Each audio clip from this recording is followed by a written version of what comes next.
In 1910, the Harbor Commission had already solved the problem of ice jams and flooding that often hit the port and its outlying neighborhoods.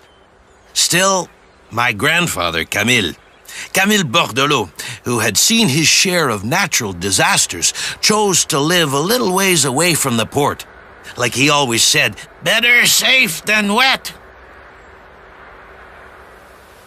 It's a bit of a paradox because for a long time, the St. Lawrence River actually worked against the port's development because it was caught between the strong Sainte Marie current downstream and the Lachine Rapids upstream. Geographically speaking, it was a rather difficult location since it actually increased the impact of the spring ice jams. Imagine ice piled up 15 meters high and bowling over buildings under its weight. The results were as devastating as they were spectacular, and Montrealers, rich and poor, would come down to the port to gawk at the destruction. But ice jams were only part of the problem, because they also caused terrible flooding during the 19th century. The water level would rise abruptly during the January and February thaw, or again in April when the ice melted. My grandfather, who must have been no more than 6 years old at the time, never forgot the Great Flood of 1886.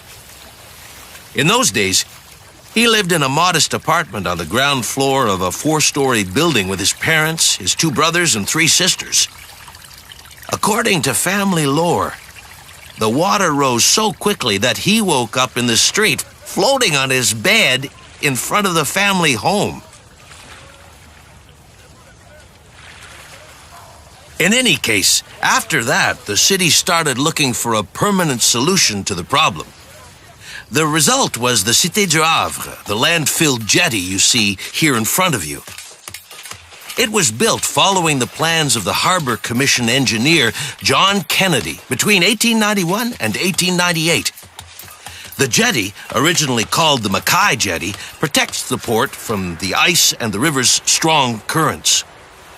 You can see clearly the difference between the calm waters of the port and the choppy waters further away.